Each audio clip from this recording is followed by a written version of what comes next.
So let's talk about this Golden State Warriors versus 76ers game. Firstly, I want to talk about that Joel Embiid looks hurt. Now, I don't want to say that just because he had a bad game, but honestly, if we're being 1,000% serious, um, we can look at this game and just see that Embiid had a pretty bad performance. In this game, he was beat even though he did make it competitive, but he had 8 turnovers, 14 points with 7 rebounds, 2 assists, 2 steals, and 5 fouls, being a negative 21.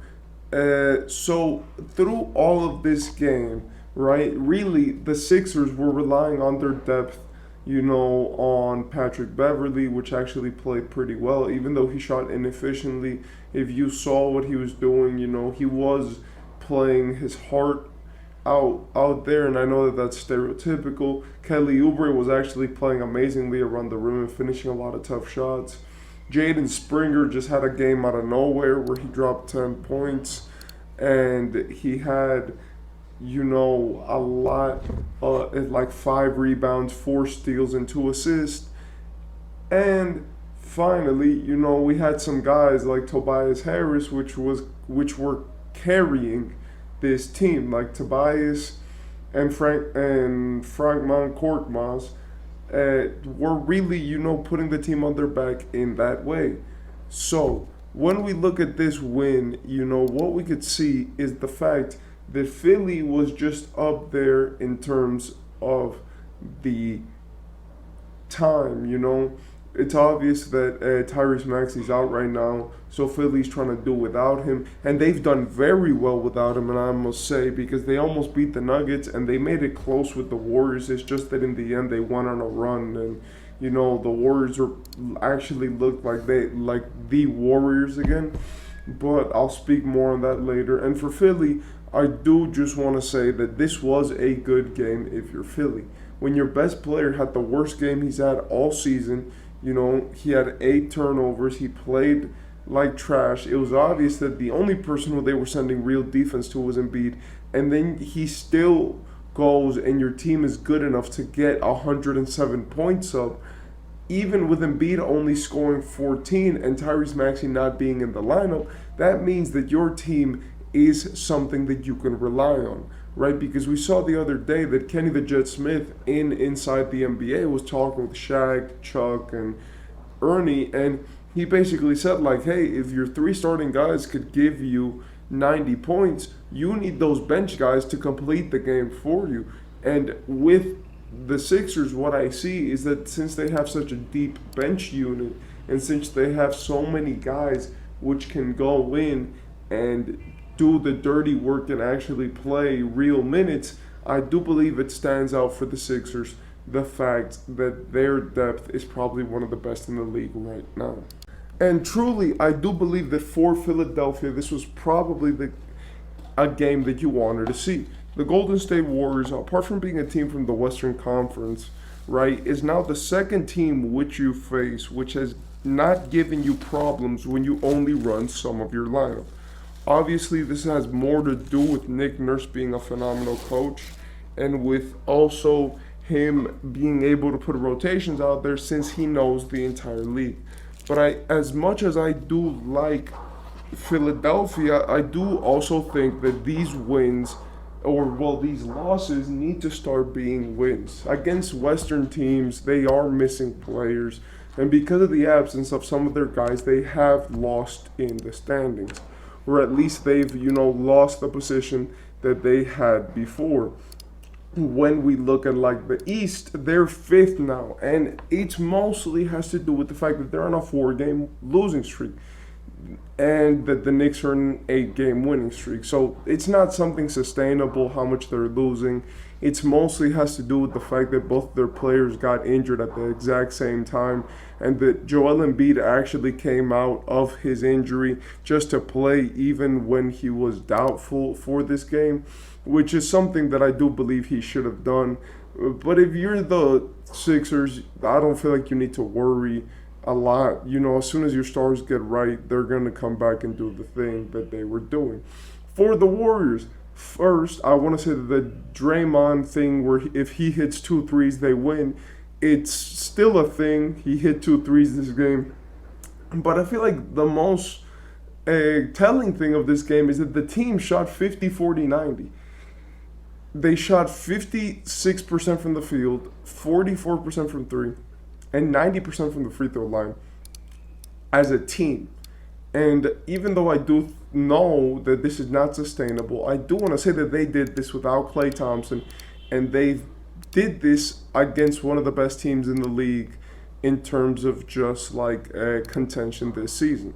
So before I start talking about the actual game itself, I want to say the Warriors did good, right? Like a lot of people were talking about, like, are the Warriors going to be able to fix themselves before the playoffs? And if this is what them fixing themselves looks like, then they did a pretty good job. Apart from this, I also do want to say shout out to Stephen Curry. He goes crazy every single game that matters. He dropped 37, 7, and 8. 7 assists and 8 rebounds, by the way. He did have 5 turnovers, but let's be for real, he was playing out of his mind this game, and especially when he started making all that stuff in the third quarter, that was crazy.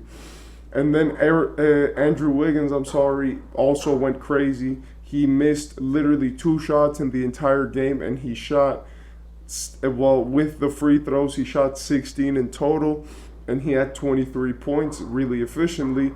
Jonathan Kuminga played the game of his career where he looked like the most dominant player out there, not named Curry. And Brandon Podziemski played a pretty bad game in terms of efficiency, but he was pretty good all throughout in helping the teams win. Apart from this, I do want to say that this is why you have Draymond on the team. I don't care how bad his personality is or what he does. He is a good player, and the fact that he won them and had, the second best plus minus on the team with 9 points, 6 assists, 6 rebounds, 2 blocks, and inefficient shooting just shows that when he's on the court, he is a player which moves and, makes the other team have to react. In terms of defense, he was obviously very good against Embiid and very good against the entire team. And honestly, with this being said, I do feel like the Warriors, if they can play like this looked like old Golden State. And I'm telling you this because they just look so dominant. Like, they took 79 shots this game and they still managed to score 117 points. That means that they were shooting on fire. And apart from this, they only took 19 free throws, right? For the Sixers, they took more shots, right?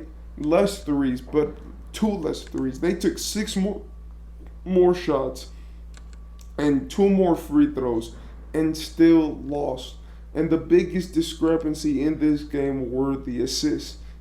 When Tyrese Maxey is not there to dime it up for the Sixers, they don't have a lot of assist numbers. They had 10 assists in a game where they scored 107 points. That's crazy. That means that most of their points came from isolations, rebounds, and putbacks. And for the Warriors, they had 32 assists, with Dario Saric, a center which got 17 minutes off the bench, having 7 assists.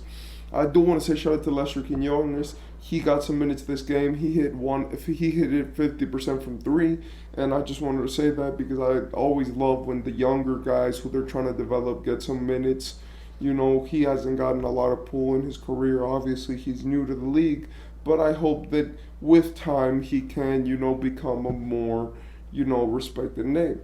And finally, if you thought that just having Klay Thompson wasn't enough, they also played Kevon Looney 8 minutes, which basically means that without their 2 centerpieces of